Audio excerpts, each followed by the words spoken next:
What is going on, guys? Welcome to the last Flamingo Community Lagoon of the year, where we kick back and chat about Flamingo Finance, the project roadmap, DeFi, crypto markets, and anything else, as well as answer any questions from the community. For those who don't know, Flamingo Finance is an easy-to-use DeFi platform built on the Neo N3 blockchain. As a decentralized exchange, Flamingo is designed with smart functions for everyone, from beginners to advanced cryptocurrency users. On Flamingo, users can stake cryptocurrency in liquidity pools and earn rewards in our native token FLM. We've been around for over 3 years and currently have a total locked value of over 35 million. We've also introduced our very own stablecoin called FUSD, where users can add collateral and borrow the stablecoin against the collateral.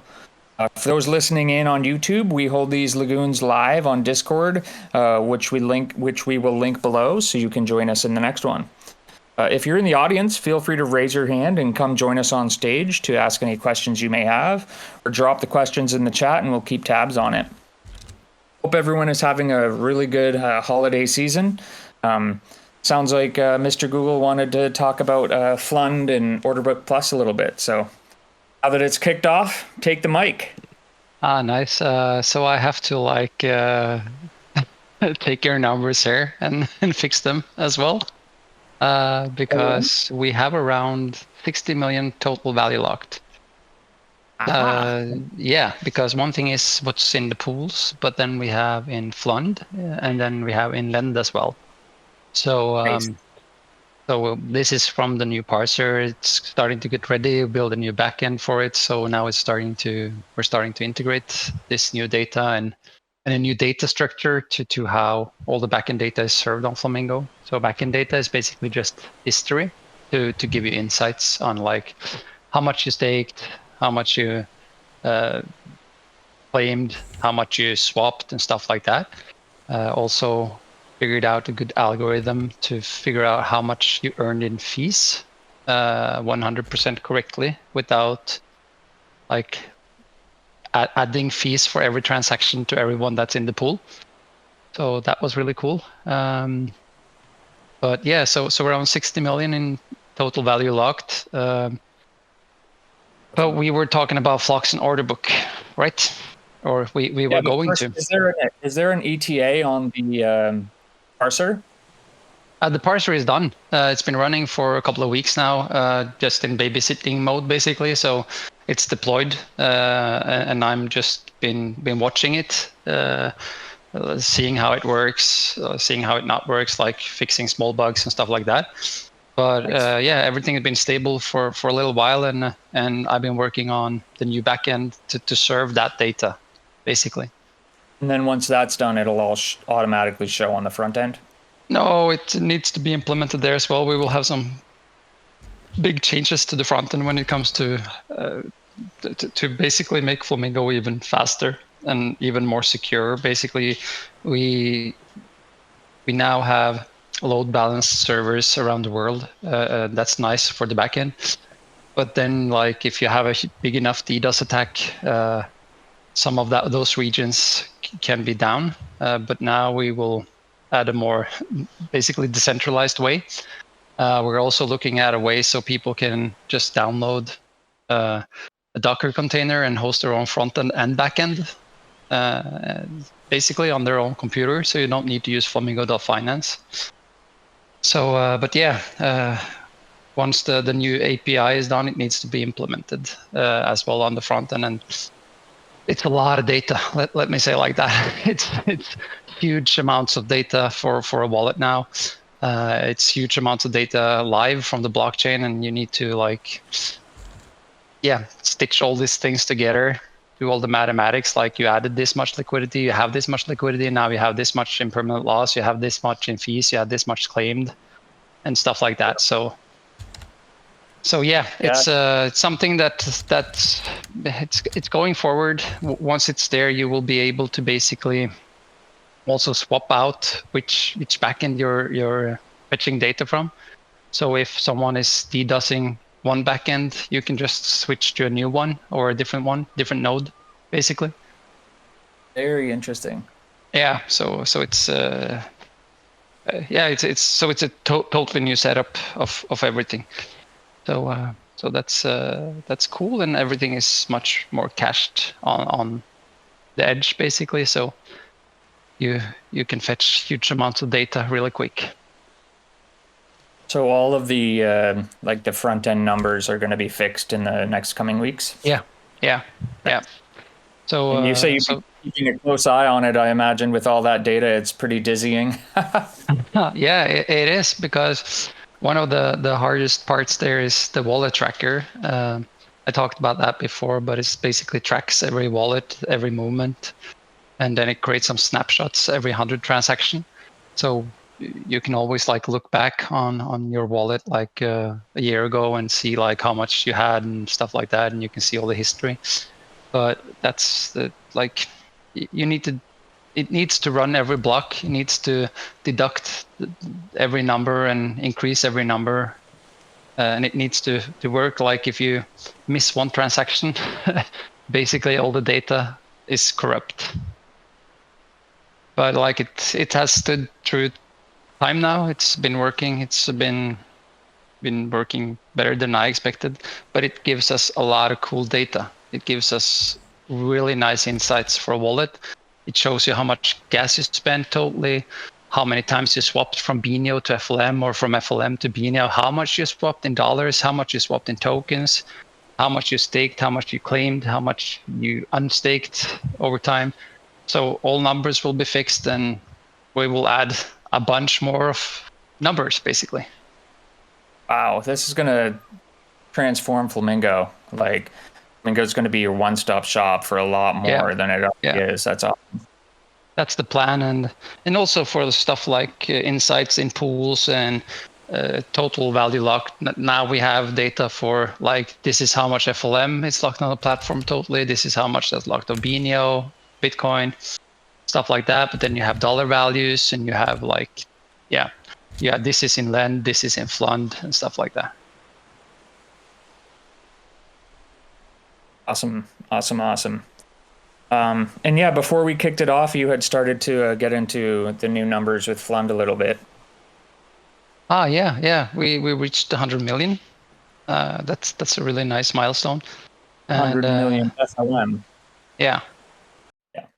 That's a nice milestone to reach. But then, like we were talking about, me and Sadruf, is that like it will be replaced by Flux, and it's more like a evolution than a replacement, basically.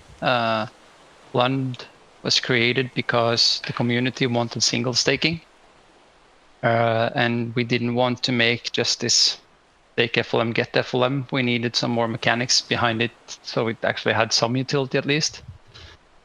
And it's been working good, maybe too good. So it has some. It's been a product that's been working also for short-term investors, and that wasn't the plan. So the plan was long-term, and Flux will basically solve that.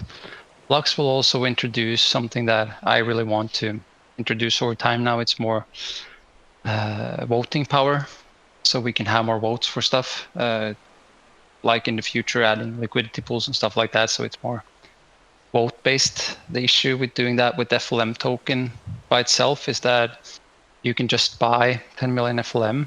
You can vote no for adoption, then you can sell 10 million FLM. Basically, you had no loss in just destroying for the platform. So let's say a competitor does that. Did you do that with Flux? No, because you have to burn FLM. So of course you can buy Flux, but if nobody's like, if you bought 10 million Flux, basically you bought someone else's 10 million burned FLM. Right. So now you're basically making an investment to be able to have something to say, or like giving away or burning. So basically, so you can always sell it, of course, but if you buy 10 million Flux, either by burning FLM or just buying it, you need to have someone to sell it to again. And to do that without loss, I think that's hard. But buying 10 million FLM, maybe you can sell them for more later. So now you stop the development of the platform, and you earn money. Right. So Flux won't be as tied to FLM as Flund has been all along. Not at all. Not at all. So it's more like you get dividends paid by the income on the platform. Basically fees from trading and fees from lend and stuff like that. But you burn FLM. Let's say you burn one FLM, but then it will have this old order book without a market maker. So I can burn one FLM. Let's say one FLM is 10 cents. And for a month, like I make 1 cent in dividends from trading. So I get them paid out either in FLM or in the tokens that the fees have been paid in. So now I can also get paid in Bitcoin and BNEO and FUSD and stuff like that. Yeah. So if I want to sell it, I can go in the order book and say, this is my asking price. And this is how much I want to sell. And then it's up to the market if somebody wants to buy it. And of course, buyers can add like order saying, I want to buy this amount for this amount of FLM. Mm-hmm. So there's a way out of it, but it's not as simple as Flund. With Flund, you just basically burn your Flund and get back more FLM. So it's a harder, much bigger risk for short-term play going into Flux. And also, if you don't hold the Flux on dividends day, you don't get any dividends.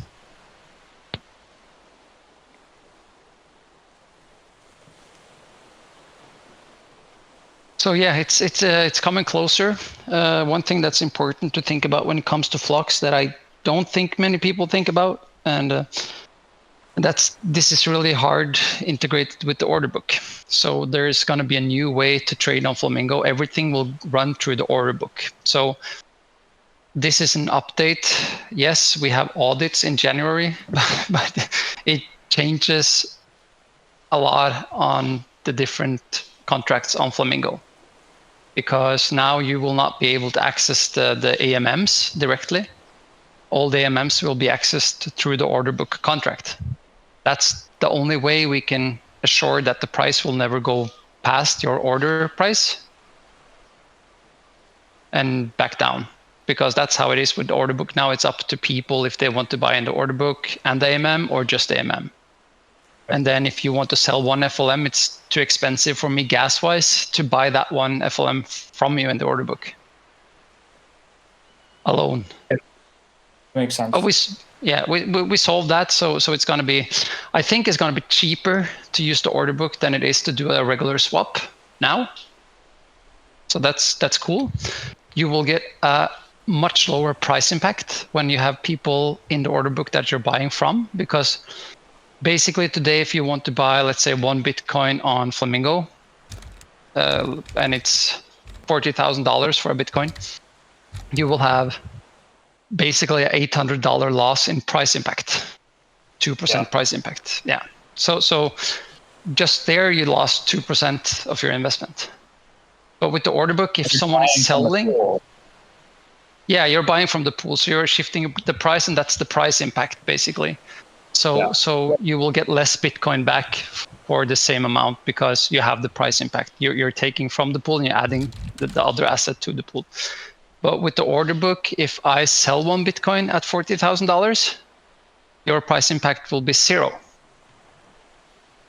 So now you can buy 1 Bitcoin with 0 price impact. So you saved $800. And the fee is like what, like less than 0.1 gas or something? Yeah. So like you have the transaction fee, but that's you're on the blockchain. So the transaction fee is to the blockchain. It's to keep it decentralized and having those people having an incentive to run your transaction. So that's like on Binance, the only reason you have to pay a fee is because Binance wants to make money. So they could also charge you a fee for posting orders if they wanted. Do other DEXs do this yet?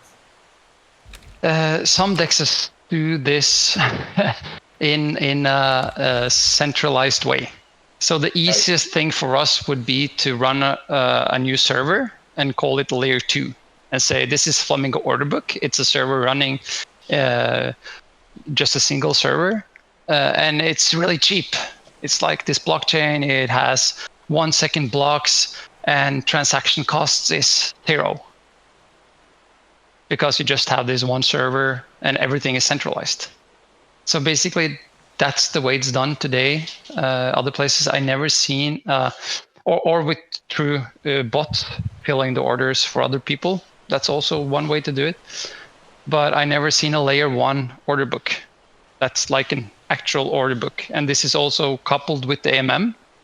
So what you get is that you get the market maker automatically in the order book on a layer 1.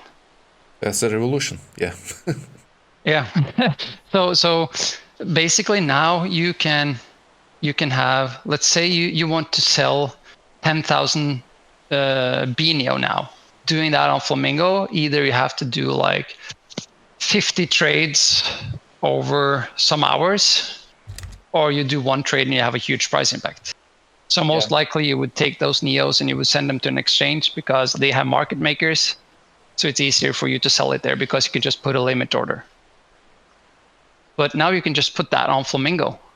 And now you sell 10,000 BNEO or NEO on Flamingo instead of selling them on an exchange. The people that are buying it doesn't have any price impact, so it's good for them. You don't have any price impact, so it's good for you. And the fees from the order book goes to Flux.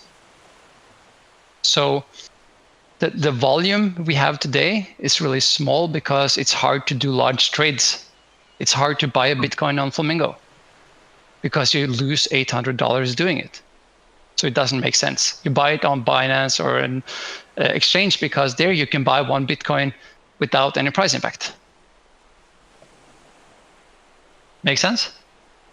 Makes sense to me. Yeah. Definitely. Indeed. It made sense all along. But what I like to do is kind of probe you with questions so that you can explain it all to the audience. No, but let's say then you have, we can in the order book have different maker and taker fees. So a maker is someone that creates an order in the order book. A taker is someone that fills that order. Let's say I want to sell a Bitcoin, so I put it at $40,000 and Bitcoin price is $39,000. Now I made an order, so I'm a maker. Then Satorif comes and he wants to buy that Bitcoin. Now he's a taker. He takes that order. So makers is something that you want to be able to fill the order book, because if it's expensive to be a maker, it's hard to get people to put assets in an order book. So in the start, I think we will start with the 0% maker fee. So nice. So if you sell 1 Bitcoin, you have 0% fee and you have 0% price loss on selling that Bitcoin. The person buying that Bitcoin will have a 0.15% fee on doing that. Just this is, let's call it random numbers for now. Right. So those 0.15% of a trade, yeah, let's say a trade of $100,000. That's $150 straight to Flux. And now you can do it on Flamingo because the guy that's selling $100,000 has 0 price impact. The guy buying that has 0 price impact. So, and people are like, yeah, but if I add 100 Bitcoins in the order book, nobody will be able to buy it. Yeah, arbitrage bots will buy them. Right. I promise. There's money to be made. Someone is making that money. Right. And so then in this example, $150 gets sent to Flux in the form of the token that's being traded. So if it's wrapped Bitcoin, then Flux holders will get X amount of wrapped Bitcoin. And the payouts will be once a week? No, once a month. Once a month. Yeah. Okay. So then you can have some different options. You basically, when you go into Flux, you burn, let's say 100 FLM, you get 100 Flux back. And now I'm entitled to a percentage of the dividends coming into the Flux contract for the next month. So I can now opt out of getting FLM back. So basically, once you go in, you will be automatically getting your dividends traded over to FLM like Flund works today, and you will get paid out in FLM. But you can opt out, so you can get paid out in dividends in like Bitcoin and Ethereum and gas and NEO and all the other assets. I wonder if it would be beneficial to allow users to maybe check a box for different assets. You know, I want my payout in FUSD. Basically, you can do that yourself. Too much logic to make that like somebody wants more Bitcoin, somebody wants more this, somebody wants more that. Yeah. So it would actually, I think it would be more expensive for everyone than to just trade that yourself. But you can choose FLM to get Makes your sense. portion traded into FLM. You will have also opt-in to get just more flux. So every time there's a dividends, you get just more flux. So it's just basically converted to Compounding. FLM and bird. And you can also set the percentage. Like I want 50% payout in FLM, and I want 50% in flux, and then you get it for this 1-to-1 ratio. Very cool. Yeah. So for those who didn't know, like if you buy flux with FLM, you pay 1.1 FLM per flux. If you buy it with unclaimed FLM from being a liquidity provider, you can buy it for 1-to-1. So one FLM is one flux. And it's the same with your dividends. If you don't claim it out, you can get it 1-to-1.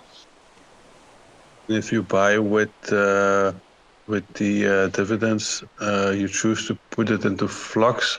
Does it buy from the decentralized market, or does it mint new flux? It mints new flux. Okay. Yeah.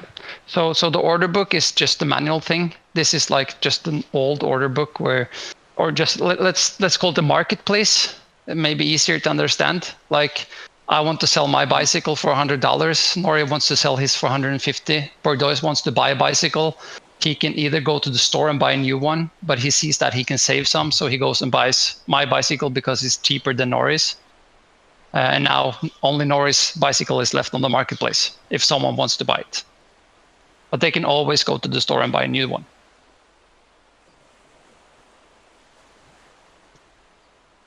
Okay. So what would be the store in this metaphor? Basically burning FLM. I see. Okay. Yeah, So without buying from the marketplace, you can just go burn your FLM and get flux that way. Yeah, always like 1-to-1, but it will not always be, let's say 1-to-1 or 1.1-to-1. That will be right after it's claimed. It will be 1-to-1 basically. But as soon as dividends are coming in, let's say after 10 days, Flux has earned $100,000 in dividends.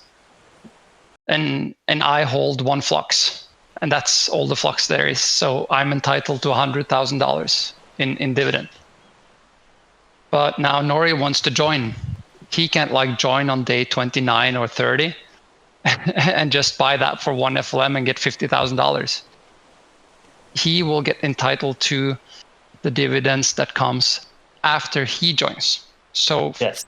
to get in now, at the end, he has to also pay $50,000 in FLM to get half of the share of Flux. So he will burn much more FLM to get in now because there's already money there that he will get once it's dividends. So in that sense, it's a little bit different than dividend stocks, right? Because you can buy a dividend stock the day before not the payout. Yeah. There's a different word for it, but you can buy it one day before and get the dividends. Yeah, you have this date that they like snapshot date yeah. basically, and Yes, yeah, but usually then prices has also 10x if the dividends is $1,000 per stock. You can't buy that stock for $100 anymore. You're losing to gain. Yeah, I get it. Yeah. So it's just the difference, like the things that has been collected before you joined, you just have to pay your portion to get in. Right. By the way, if you are be able to buy some stocks before the dividend day in casual companies, so someone is decided to don't take their own dividends, so they are just selling their share to you, so they are losing money, but you are earning. Yeah, but you can do that in the marketplace. So that's also why it's going to be a really active marketplace, because every day, if you just put an order there and say, I want to sell it for one FLM, and I promise you, that within 30 days someone will buy that for 1 FLM because that's really cheap. Yeah, definitely. Yeah. If I own Flocks and I hold it for the 29 days and then I sell it on the marketplace, do I get the You dividend get from nothing. the 20? No. You Then have to the person buying it will get it. you have to put your flocks to the marketplace, including your dividend rate. Yeah, Right. correct. Yeah.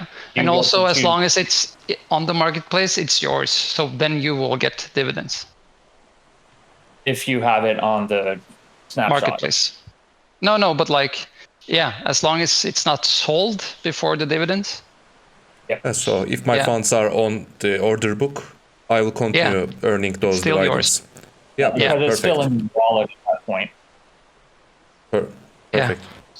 So it's some, let's call it, complicated parts with it, but I think as soon as we get Somniwave to make a cool video, we get some good articles from Bordeaux and stuff like that, and also a good user interface.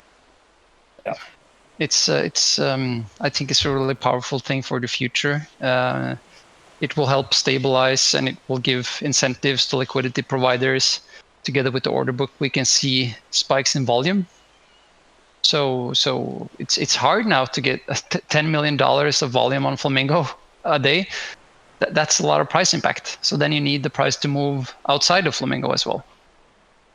Some users were also asking, what will we do when Flunt will turn into Flocks? We were using Flocks. Yeah. Using Flunt to ratio play, etc. But now you are getting a new playground with order book and Flocks marketplace. So you can buy and sell Flocks to earn money if you're a daily trader. Yeah. Just another fun for you. And you can trade regular crypto on Flamingo as well, easier with less price impact. So now basically you can save money trading on Flamingo versus going to an exchange.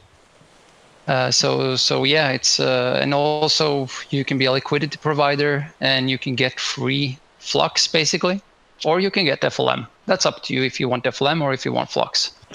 So I think like this introduces a lot of good mechanics that gives us deeper liquidity, more trading, higher volumes, more fees, and yeah, it's but yeah, in the start, the first time it will only be for people that are in Flund, that for the first month will be able to convert their Flund into Flux, or they can take their Flund out to FLM without any exit fee.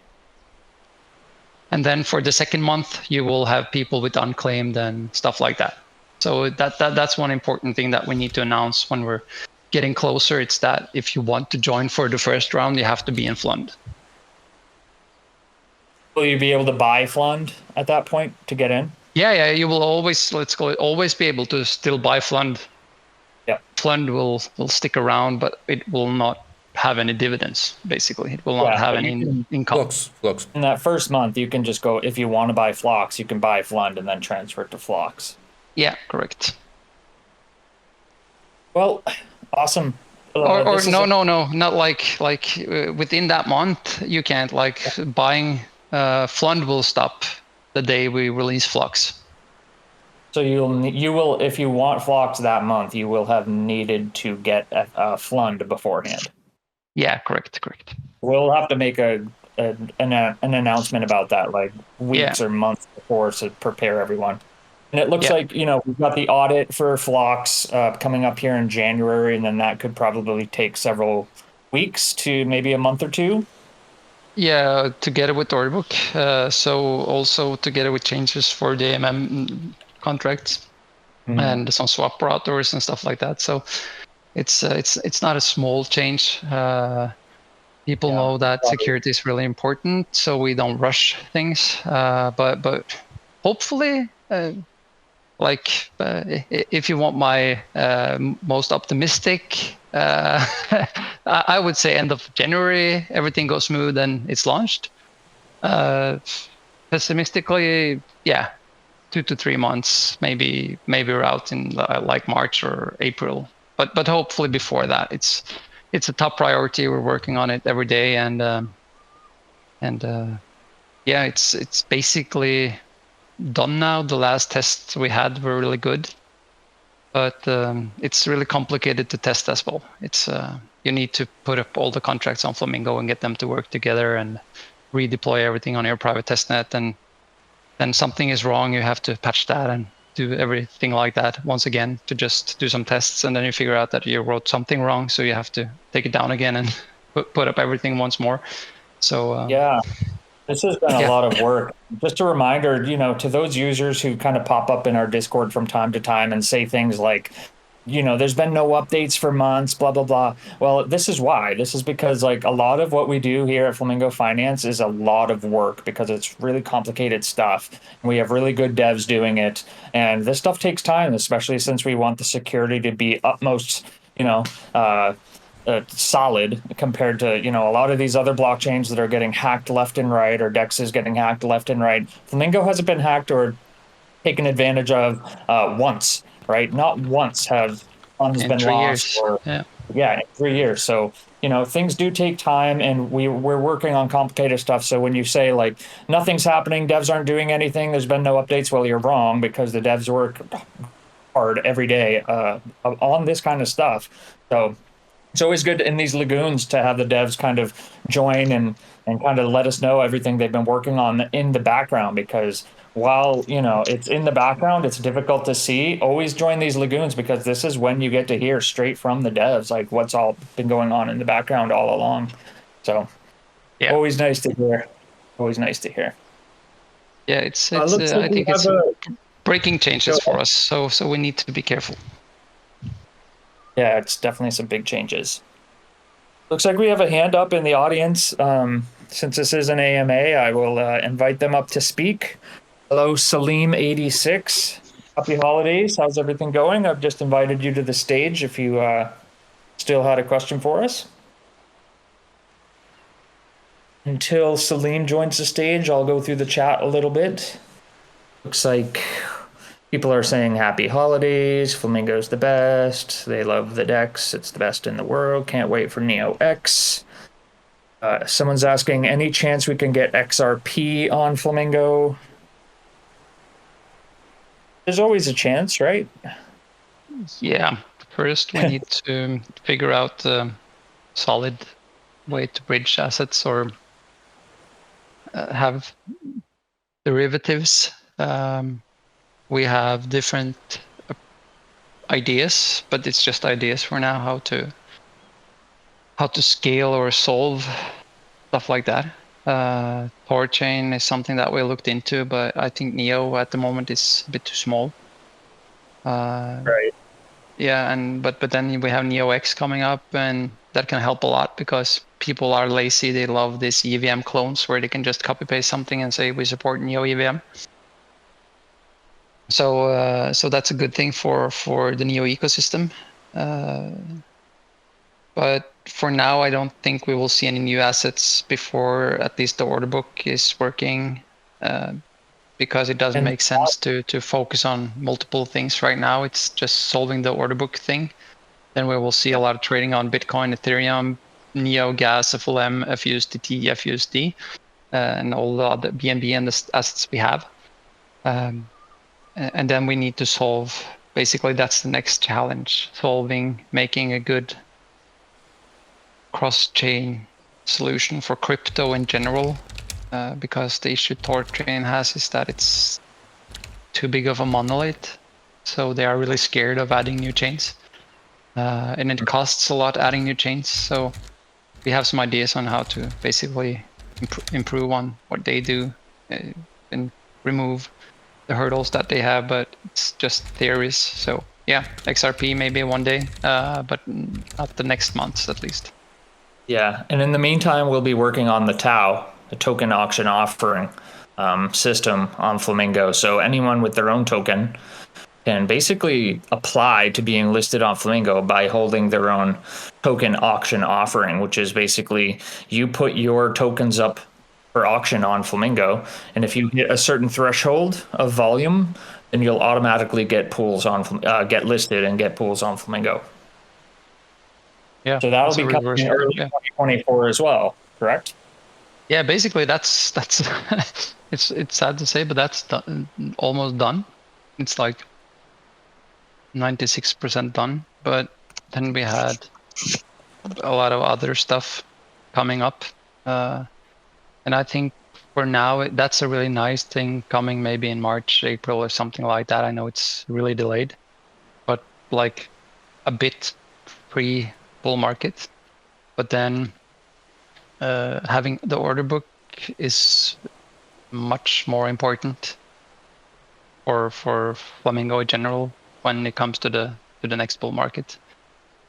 So it's just been like it's almost done, but then we needed to prioritize differently, unfortunately for now. But yeah, it's still a really cool project. So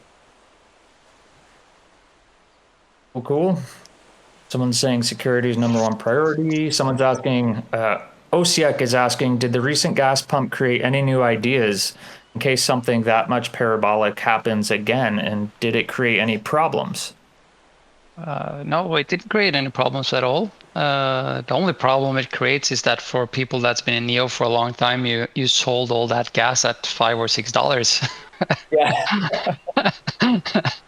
That's the only issue. So like if you could of course look into a crystal ball and see that we would hit $30, that's, if someone asked me that a couple of days before, I would like, or told me that that would happen, I would be like, yeah, and I'm the president of America, basically. It's yeah. Yeah, so, we have a lot of OGs complaining about selling at $5 and then totally missing. Oh, but it's like it's the right thing to do. I would say like if you were able to be there for a year now, getting gas or buying gas for $2-3, and you waited and sold at top, I would say that maybe that's a mental thing that you should check, because that's just insane. That's yeah, there's no way anyone could have like predicted that or even expected that or waited for that, right? And if it did, then.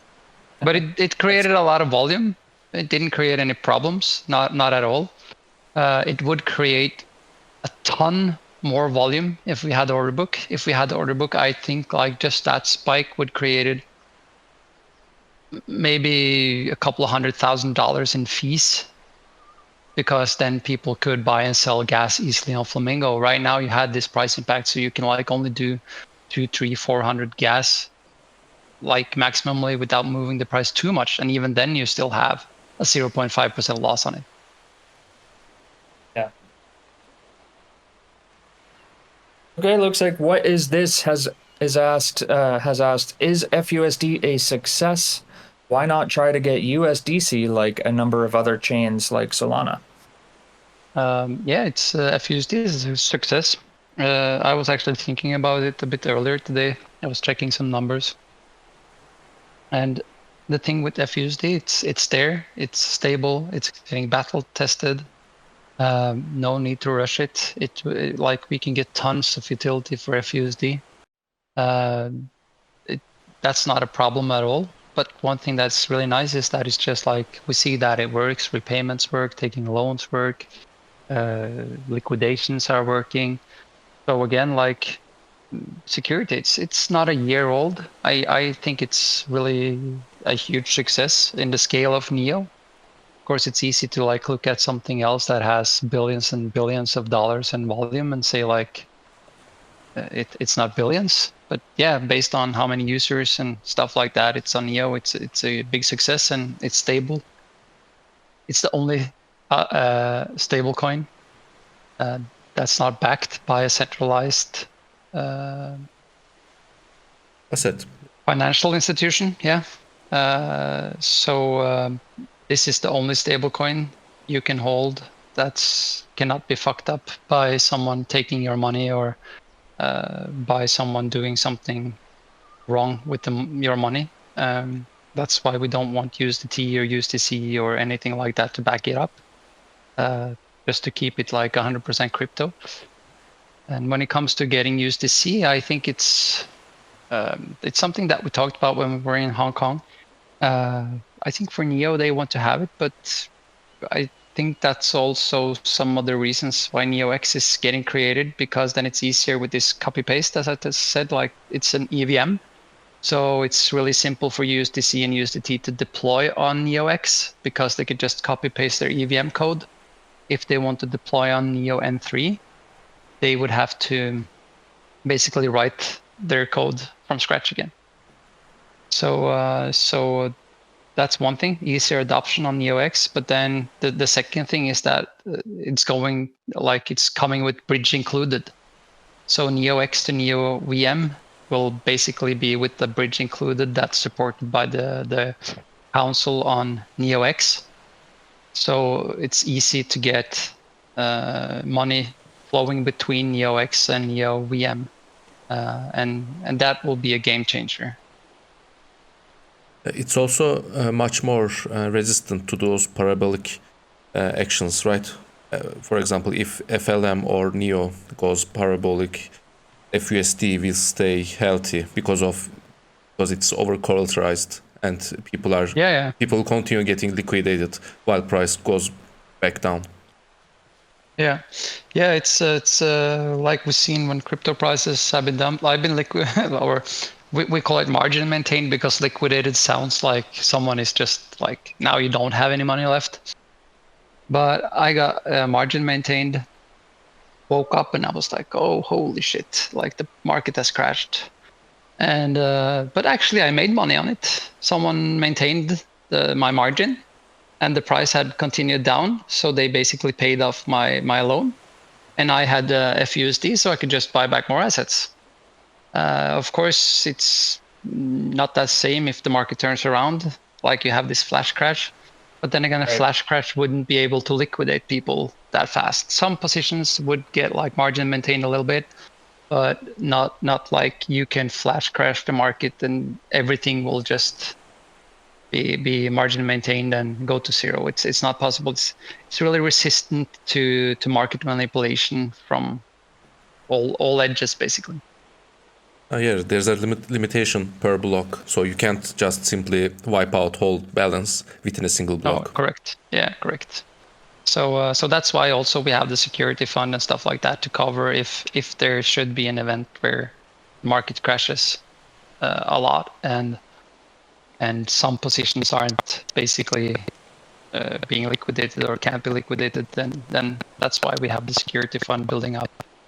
So that can take a part of that. So already now Flamingo has for FUSD a security fund of, I think it's $50,000 or $60,000, and then the total security fund for Flamingo is around $1.5 million or something like that. So like we have this Immunify Bug Bounty program. If someone is able to withdraw user funds, they are able to show us that is possible on the smart contracts. Instead of stealing and getting charged and going to prison, they can claim legal cash up to $1 million. So I think that's a really nice option to have because you can be a white hat hacker and get rewarded for finding issues.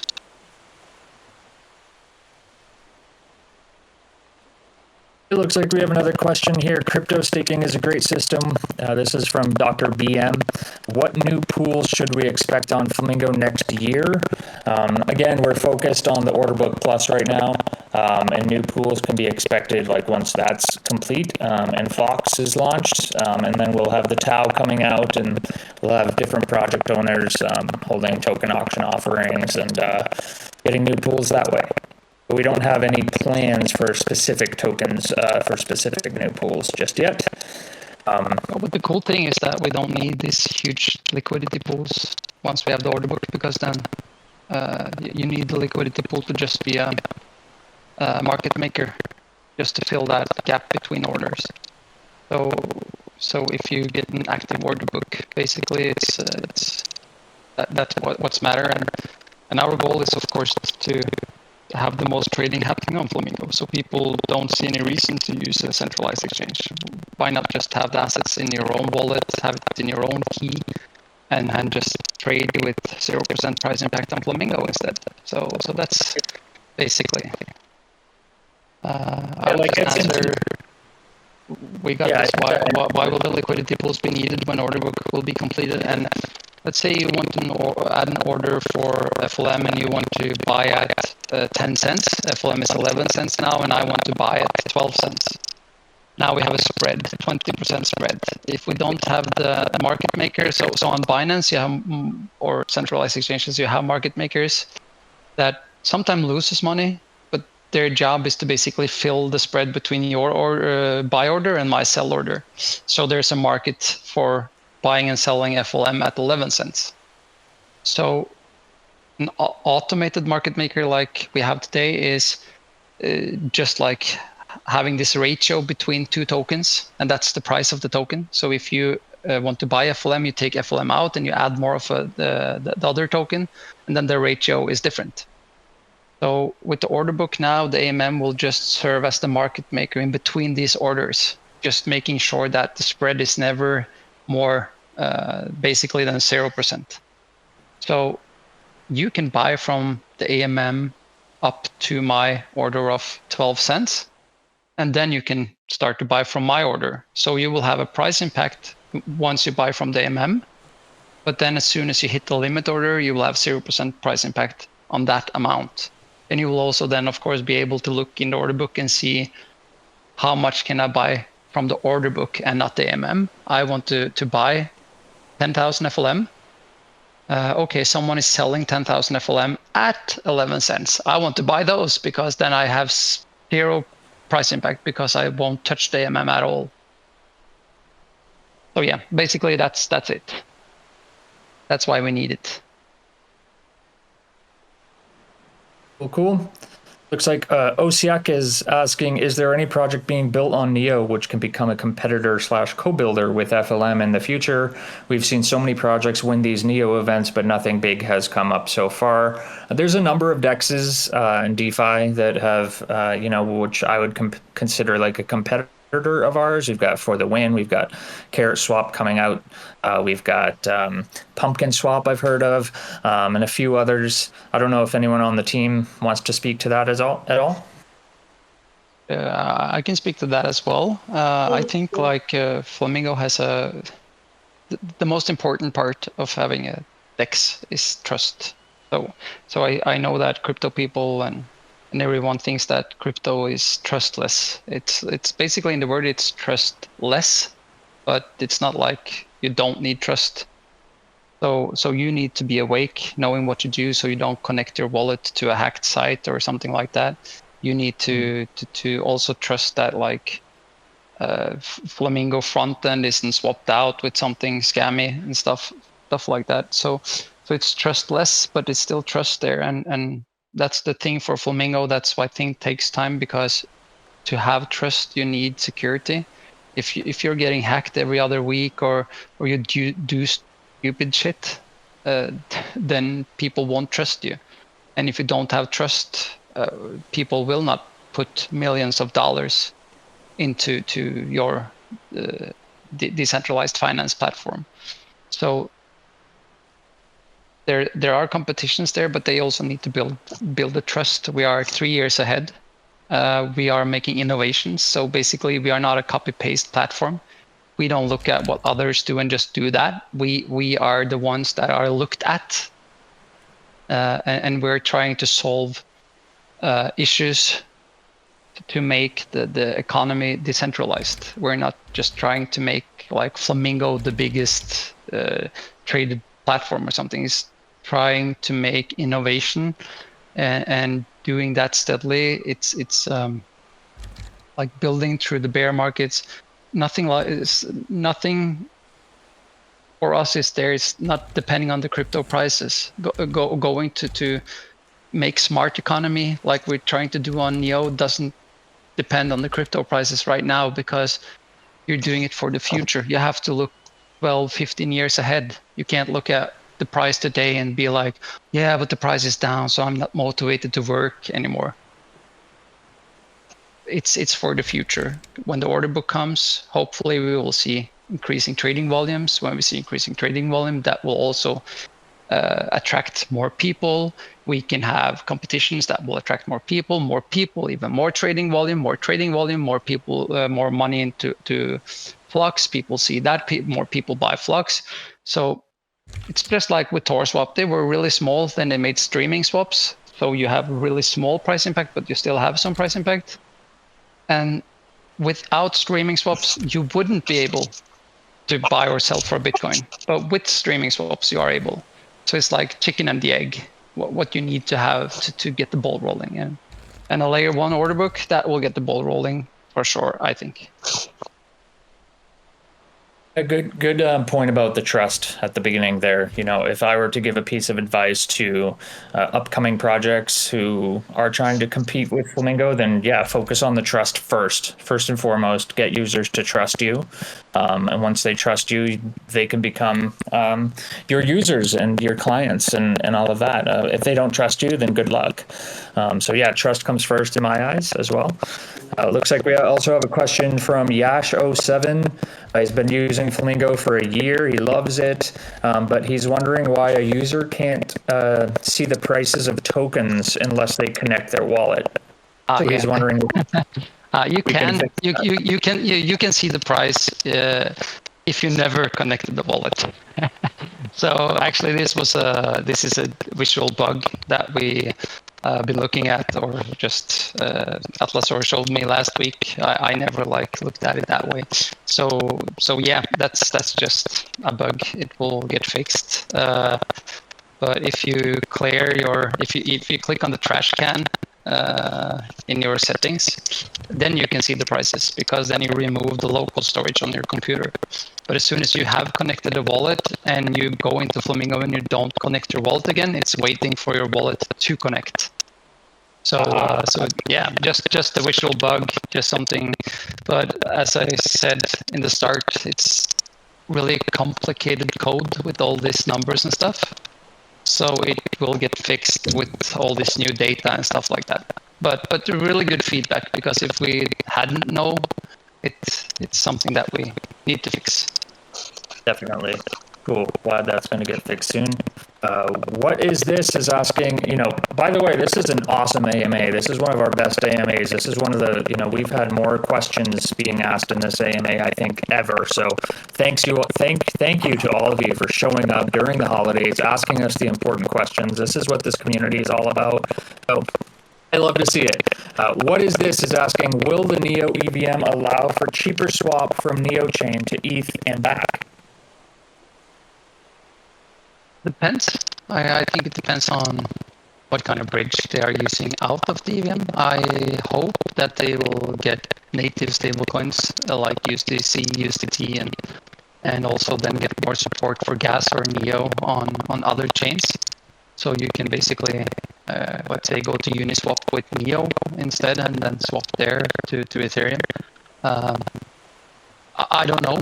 So that's that's the biggest issue, is when it comes to the bridges, like what kind of way out of the EVM. But I think it's easier with an EVM to get projects like Thorchain or something like that to support you, because they can just copy paste.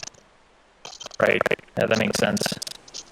Same users asking, thinking we should advertise the safe funds we have in reserve. Yeah. It's for FUSD, it's in the contract there. If you go to lend and you show collateral contract, you will see the FUSD standing there. And over time, that will also be taken out and converted to other assets. So then, of course, it can be a separate wallet you can inspect to see, it's this amount of Bitcoin or this amount of Neo. I think it's smart to have most of it in FUSD, but then it's also smart to have some of it in other assets. And we can also, of course, show addresses where assets are held. So yeah, that's good feedback and something that can build even more trust, I guess. Yeah, definitely. Looks like we've got just a few minutes left here. If anyone has any more questions, feel free to drop them in the chat. Or raise your hand in the audience. We'll pull you up on stage. I know I invited Salim86 to the stage. I don't think he ever joined. Got a couple more people typing in the chat with some more questions. Otherwise, I just want to say nice. it's been a fun year. been an amazing year for Flamingo. We've been all over the world. Hong Kong, Austin, Texas, Berlin, Germany. We've built FUSD, Flamingo Lend. We've got a lot of new stuff coming out next year.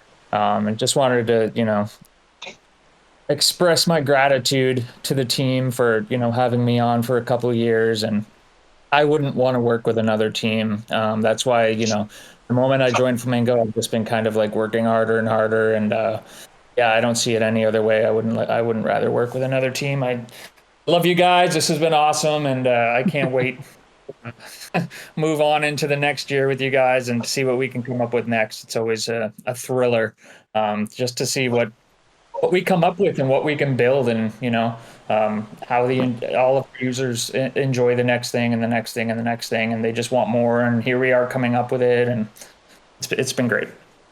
Yeah, it's really nice. So the same back to you. Now we got some more good questions. When the NeoX network is scheduled to launch?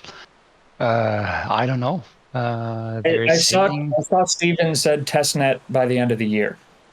Yeah, testnet is already up and running. So yeah, I guess so. Oh, is it? No, but I think it's like a private testnet. That's developer testnet. Yeah, developer testnet. So then a real testnet will be up, hopefully this year. So the thing that I've been talking with NGD about my proposals is that the issue is that nodes you won't generate gas, or like on Neo VM, nodes are getting gas every block. So that's a reason to run a validator node. And people that vote for nodes are getting gas for doing votes every block. On the EVM chain, there's no tokenomics like that. So basically, gas will be the main token. You need to use gas to vote for validators, and then validators don't have any rewards. And that's a hard way to do it. So at least my proposal, I think that was taken into account, was that you take transaction fees and you split them. So 50% is burned. I think it's really important that NeoX is burning gas. And the other 50% is split between voters and nodes, basically. So now you have incentive to vote, and you have incentive to run a validator node. And then also it helps the gas emission, basically.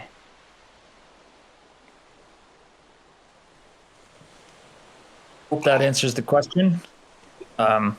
Next question, GM Gomez asks, how does the team market the FLM platform? I guess I can take this one. A bunch of different ways. We've got a whole marketing strategy laid out for the team to kind of execute on. And we've, run what I would like to call like several snowballs from the top of the hill over the last couple of years. Just seeing what works, what doesn't work. Because we're a DeFi, decentralized exchange in crypto, it's not as easy to market as it would be just any old company, because a lot of the big platforms out there that other companies use to market, we're actually closed off from. So we've tried to run ads on YouTube and we've been denied. We've tried to run ads on Google and we've been denied. We've tried to run ads on things like Facebook and Reddit, been denied. So a lot of the, quote unquote, like normal ways to advertise a project or a company, we're not able to do. So we've been spending time finding other ways to do it, specifically within crypto and Web3. We've been running paid advertisements on hundreds of other crypto websites through Coinzilla. We've also been holding these what I would think are, high stakes, high rewards, Zeely campaigns each month.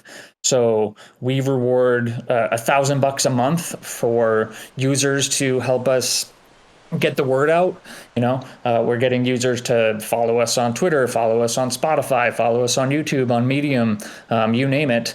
We're getting users to tweet about us, to like us, our tweets, to follow us, to retweet the tweets, comment on them, all of that. So we're kind of building an army, so to speak, to kind of get the army to get the word out for us in the ways that you can get the word out in Web3. We've also had our own ambassador program before we started the Zealy campaigns, where we rewarded ambassadors for doing whatever they could come up with.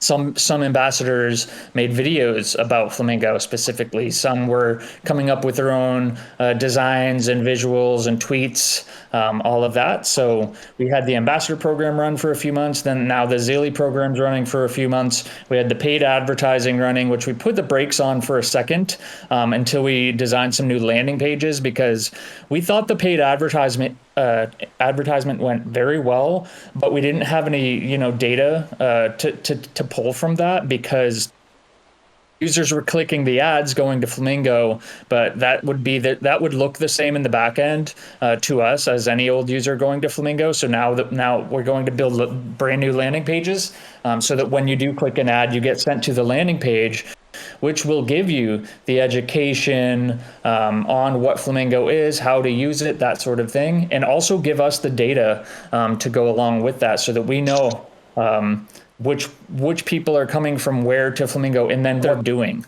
on Flamingo as well. But because we're DeFi, we don't track that much. Like, I don't think we track anything right now, except we don't track at all. Like, so yeah. That's the important part. We don't want to add cookies and tracking and stuff like that.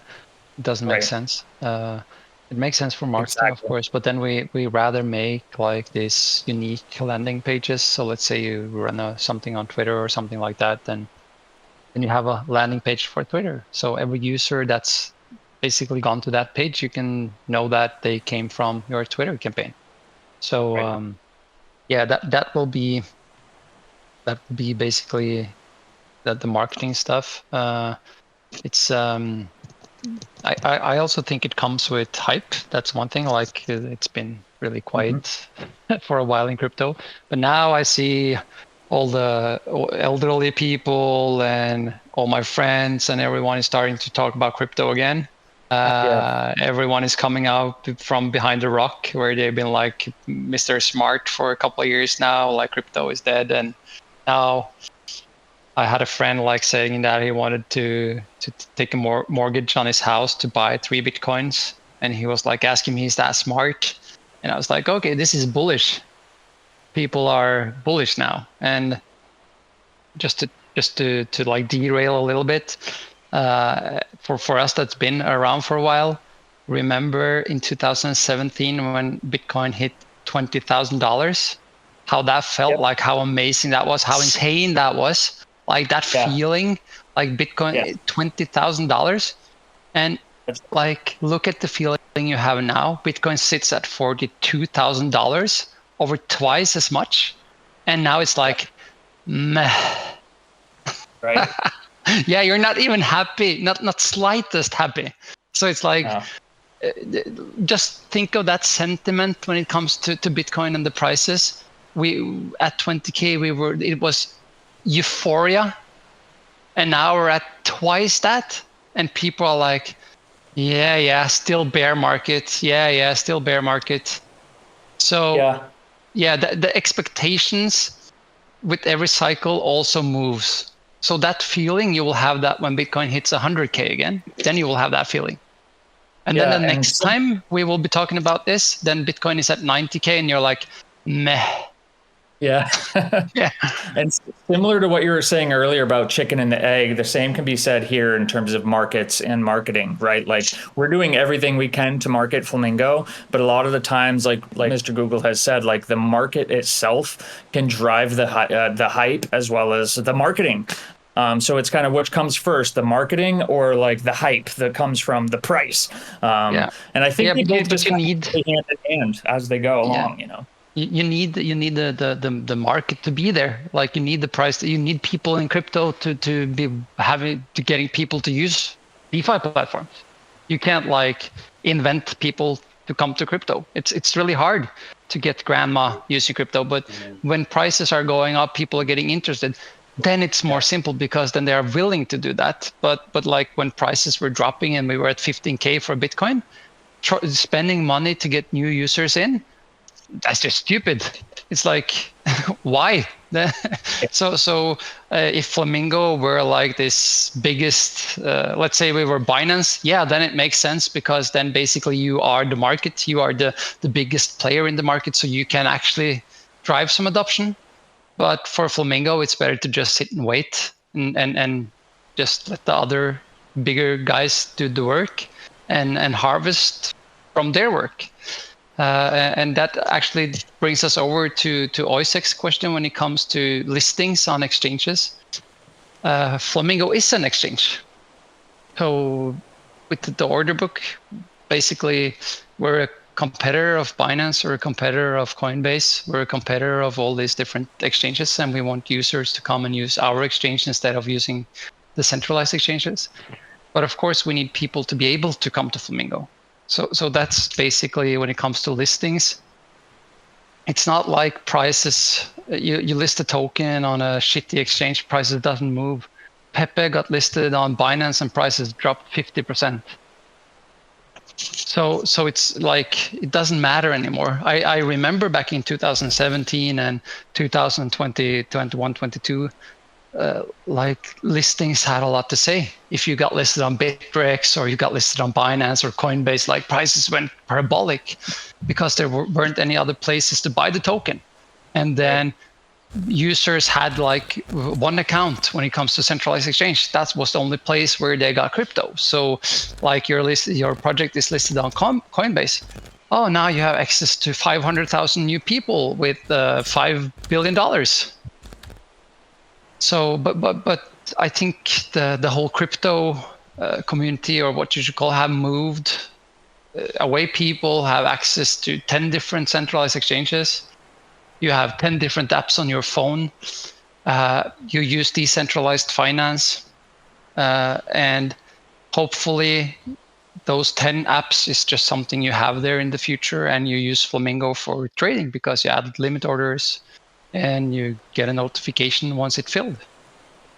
So paying Coinbase $1 million to list there and using using the security fund for that, it's like, I don't think we would. Maybe price would go to 15 cents or something for a while, and then back down.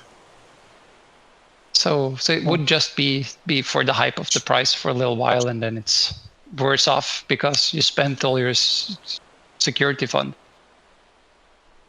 By the way, we are listed already on upwards of 20 different exchanges.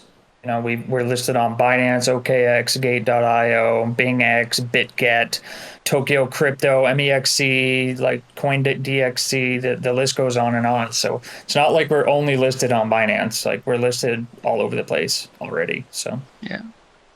No, so like Binance holds too much FLM and we need more options for people to trade it. Yeah, totally. And what better place to trade it than on Flamingo? It's like maybe we can add some incentivized pools if you use the FLM pools. So then you get a kickback once a month or something to your wallet based on the volume you have. Yeah, stuff like that. So for me, like the order book is not an end game, but it's the most important thing, because Flamingo is a decentralized exchange. So if we're not good at people exchanging values, then it's really hard to be a decentralized exchange. So yeah, let's start there and focus on that and get that out and see if that helps us grow. And if it doesn't, like, we're not going to stop there. So, but I think it will be a really important milestone. Maybe the most important milestone for Flamingo's history, basically, since inception. yeah. We got another question here. I think people are GM Gomez says, I think people are intimidated by complexity of crypto once they realize that FLM can solve different universal problems. Adoption comes. I agree 1000%. And that's always been at the forefront of Flamingo. I think all the way back to the very beginning of Flamingo, and one of the very first features that the team launched was Smart Stake. that was like, it's always been at the forefront of what we try to do at Flamingo, making it easy enough so grandma can use it, right? So even just staking in liquidity pools, you'd have to add liquidity, you'd have to stake, blah, blah, blah. We make it easy by just clicking one button.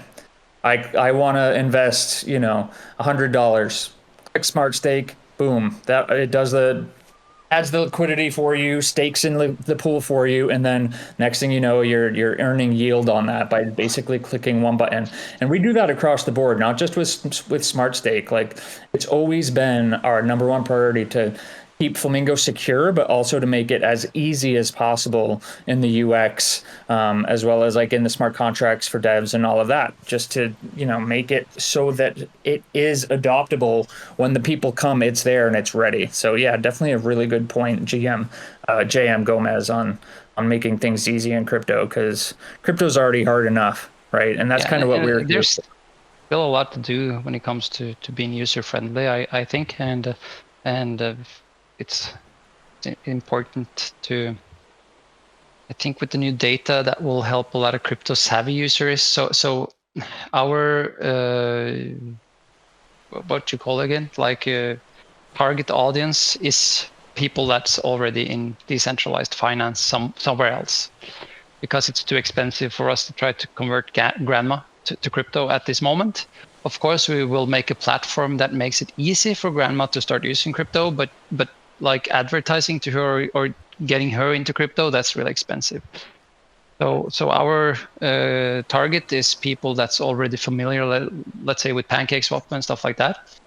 So with the new data you get now, with all the insights, like, our goal is to make this online bank where you have complete control of your assets and your wallet, a place where you feel safe, like with your assets, so you can see what's happening, you can understand what's happening. I think that's really important to give insights, because I used hundreds of different DeFi platforms, and usually I end up more confused after I did something than before I did it. Well, I think that's all we have for questions in the chat. I don't see any more hands raised in the audience. I think it's probably a good time to wrap it up. This has been an awesome holiday edition of the Flamingo Finance Community Lagoon AMA. Thanks again to everyone for joining us in the audience, and thanks to the team for joining. And this has been a great one. This, more questions were asked during this AMA, I think, than ever before. This was awesome. So let's keep this momentum going into the next year. I hope that each and every AMA going forward is just as exciting, if not more. Yeah, it was really nice, and have a happy holidays and a happy New Year when that time's come. Happy holidays, everyone. Happy New Year. Goodbye. Yeah, goodbye all. See you next time. Yeah, Happy New Year. Goodbye, Happy New Year. Bye.